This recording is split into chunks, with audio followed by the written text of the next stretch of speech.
Hey everyone, and a huge welcome to the Med Simplified platform. I am absolutely thrilled to have you here today. In this explainer, we're embarking on a pretty fascinating journey through the human body. We're zeroing in on the incredible anatomy of the upper limb.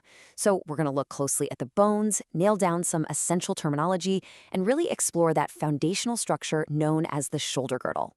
Think of today's session as constructing an architectural blueprint. It's like a giant puzzle, and we're taking a top-down approach. We'll start right at the connection point to your torso and work our way down the arm. Now, because we want to make absolutely sure you truly grasp these complex structures, we're deliberately focusing only on the shoulder girdle and the upper arm bone today. We're saving the intricate mechanics of the forearm, the wrist, and the hand for part 2 of this series. Breaking it down like this is going to make learning the material incredibly efficient and, honestly, a lot more fun. All right, here's our roadmap for today. Number 1, key bone terms. Number 2, intro to the upper limb. 3, bones of the shoulder girdle. And 4, the humerus explained. Okay, kicking things off with section 1, key bone terms, the language of osteology. Okay, let's dive into this. Our very first critical term is tuberosity. So when you see or feel a tuberosity, you're essentially looking at a rounded prominence. Usually it's a pretty large one jutting right out from a bone. And why does this matter? Well, a tuberosity acts as a crucial anchor point for the body's hardware. It's the physical attachment site where heavy-duty muscles and ligaments literally grip onto the bone to create movement and stability. Next up is the condyle. Now, a condyle is another rounded protuberance, but its location and function are highly specific. You're going to find a condyle right at the very end of a bone. Its primary job is to articulate or connect with another bone to form part of a joint. Condyles are absolutely vital because their smooth, rounded surfaces are exactly what allow our joints to move fluidly and smoothly against one another. No grinding allowed. And building right on top of that, we have the epicondyle. The prefix epi literally means upon or above, which tells you exactly where this guy lives. An epicondyle is a protuberance that sits directly on top of the condyle of a long bone. So while the condyle below it is busy forming that nice, smooth joint surface, the epicondyle provides the necessary rough real estate. It's the additional binding site where tendons and ligaments can securely tie themselves down to the bone. And this brilliantly illustrates how all these structures work together. Notice those smooth, rounded condyles right at the very bottom, the lateral and medial condyles, forming the joint surface itself. Positioned perfectly just above and to the sides of them, marked in green, are the lateral and medial epicondyles. You can really see how they offer that distinct raised surface area specifically for ligaments and tendons to attach, making sure the joint stays secure. Moving right along to section 2, intro to the upper limb, the big picture. Now that we've mastered the micro-terminology, let's step back. The scope of the upper extremity is truly massive and functionally brilliant. It extends all the way from the shoulder joint right down to the very tips of your fingers. Within this entire structure, there are exactly 30 individual bones. And beyond just the framework of those 30 bones, it contains an incredibly intricate network of nerves, blood vessels, and complex muscle groups. Anatomically speaking, it's divided into 3 main sections: the upper arm, the forearm, and the hand. Which brings us to section 3. Bones of the shoulder girdle, the body's bridge. Also known as the pectoral girdle, this is the vital framework connecting your trunk to your arm. The very first bone here is the clavicle, or as most of us call it, the collarbone. It's an S-shaped long bone, but here is the absolute most fascinating takeaway about it. The clavicle provides the only direct bony link between your entire upper limb and your axial skeleton. That's right, your whole arm relies on this single, slender, S-shaped bridge for structural attachment to your chest.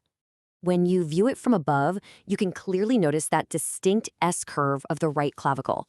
On the medial side, the sternal extremity articulates directly with the manubrium of your sternum, your breastbone. Then, if you follow the bone laterally to the acromial extremity, that side facets perfectly to articulate with the scapula. That is what completes that vital bridge from the center of your chest all the way out to your shoulder. And that connects us perfectly to the second bone of the girdle, the scapula or shoulder blade. Now, the scapula is a completely different architectural design. It's a flat, triangular-shaped bone that essentially floats superficial to the ribs on your posterior chest wall, separated from them by layers of muscle. It houses several absolutely critical features, including the glenoid cavity, a very prominent spine, and the acromion process. Now, What's really interesting about this slide is seeing those features in action on the posterior view of the right scapula. Look at that rough ridge running horizontally across the back. That's the spine of the scapula. Trace that spine outwards toward the lateral edge, and you see it overhangs to form the acromion process.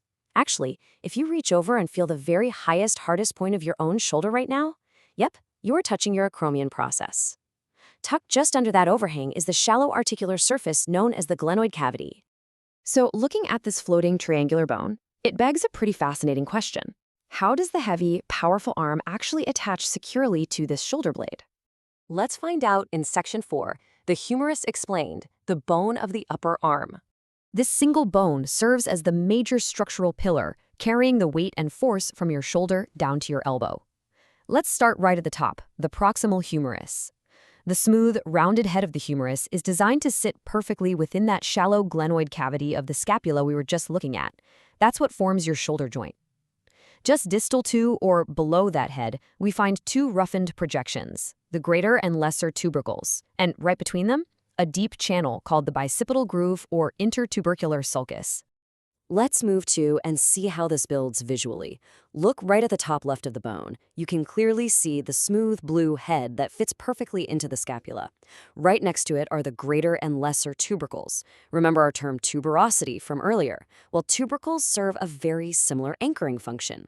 And clearly visible right between them is that deep bicipital groove. This groove is a real game changer because one of the major tendons of your biceps muscle actually runs directly through this channel so it can attach properly. Now, walking our way down the long shaft of the humerus to the very bottom, the distal end presents two completely unique articulating surfaces. These are specifically designed to connect with the radius and the ulna, the bones of the forearm, to form the elbow joint. And hey, if you look closely at the edges of this distal end, you'll spot the medial and lateral epicondyles that we defined way back in Section 1. They are perfectly positioned to anchor the ligaments of the elbow. So here is the crucial point. We have now built the foundation from the chest all the way to the elbow. But this leaves us with a really compelling question. How exactly does this distal end of the humerus connect to and drive the incredibly complex mechanics of the radius, ulna, and eventually the intricate bones of the wrist and hand? Well, that is exactly the puzzle we're going to solve together in Part 2. Thank you so much for learning with the Med Simplified platform today. Keep reviewing these foundational terms, and I will see you in the next explainer.